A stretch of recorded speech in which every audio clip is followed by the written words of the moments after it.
పార్వతగిరి మండల కేంద్రంలోని జిల్లా ప్రాథమిక ఉన్నత పాఠశాలలో నిర్వహిస్తున్న భూభారతి రెవెన్యూ సదస్సును Telangana finance commission chairman Warangal మాజీ ఎంపీ సిరిసిల్ల రాజయ్య పరిశీలించి రైతుల నుండి వస్తున్న దరఖాస్తులను పరిశీలించారు. ఈ సందర్భంగా సిరిసిల్ల రాజయ్య మాట్లాడారు.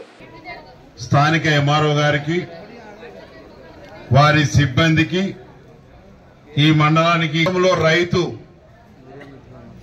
పిండి పిప్పి చేయబడుతున్నప్పుడు అనేక ఇబ్బందులు పడుతున్నప్పుడు ఏ దిక్కు లేనోనికి ఎవడు దిక్కని దేవుడే దిక్కని దేవుని దిక్కు చూసినటువంటి ఘోరమైనటువంటి పరిస్థితులు.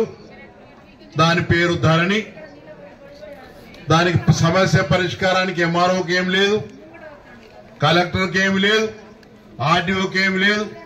ఎక్కడనో రాష్ట్రంలో ఎక్కడనో పెద్ద మనిషి దగ్గర పెడితే అనేక ఇబ్బందులు పడుతున్నటువంటి పరిస్థితులు గమనించి కొత్తగా మన ప్రభుత్వం ఈ ప్రభుత్వం భూభారత్ చట్టాన్ని తీసుకువచ్చి అనేక సమస్యలకు భూ సంబంధమైన సమస్యలకు పరిష్కారం ఎక్కడ దొరుకుతుంది, గ్రామాలనే దొరకాలని, ఆఫీసుల చుట్టూ తిరగద్దని అధికార బృందాన్ని అందరినీ ఇక్కడికి తీసుకువచ్చి ప్రశాంతంగా మీ దరఖాస్తులు మీ విజ్ఞప్తులను మీకున్నటువంటి అనుమానాలను మీరు రాసి వినతి పత్ర రూపకంగా ఇస్తే పోతుంది అనేటువంటి మాట ఈ సందర్భంగా గుర్తు చేస్తా ఉన్నాను.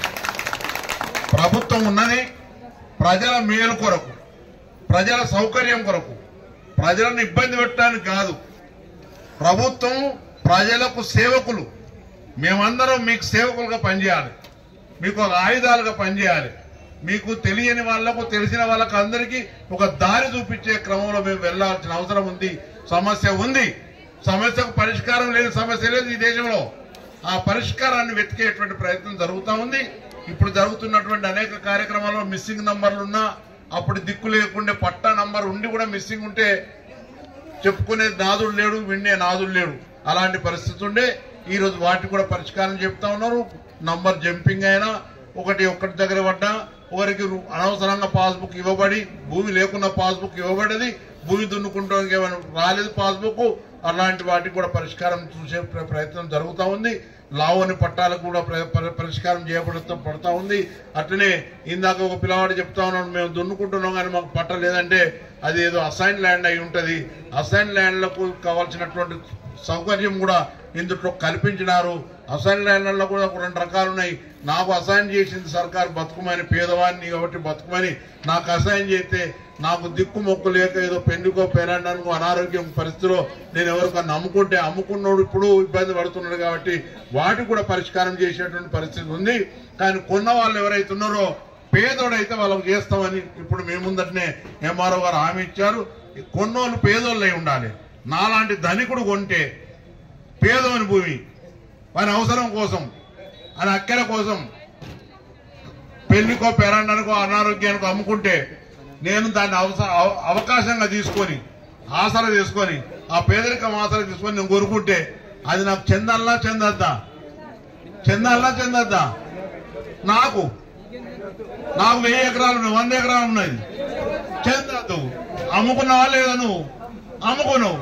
దేనికి అమ్ముకున్నావు? అవసరానికి అమ్ముకున్నావు. అమ్ముకుంటే అప్పుడు నేను ఇచ్చినోడే గొప్పని కదా ప్రజలు అని మీరు అంటారు.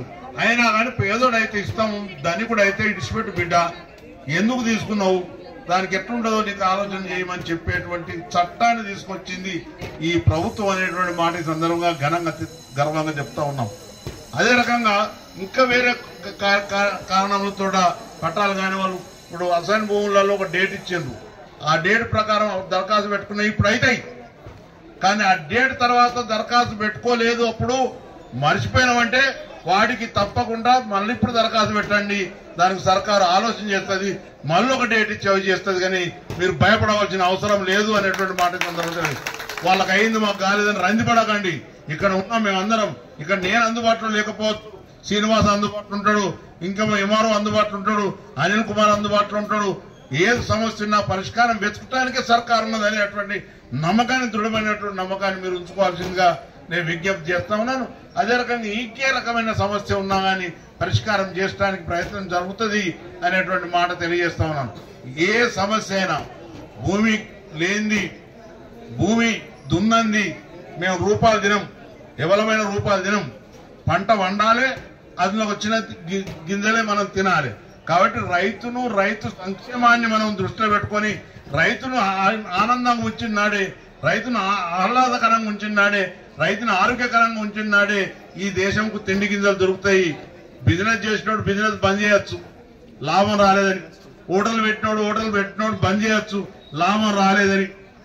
వ్యాపారం చేసినోడు బంద్ చేయొచ్చు, లాభం రాలేదని. ట్రాక్టర్ కొన్నోడు అమ్ముకోవచ్చు, లాభం రాలేదని. కానీ వ్యవసాయం చేసినోడు కనుక వ్యవసాయంలో లాభం లేదు కానీ కనుక సప్లై కూకుంటే ఏం తింటారు?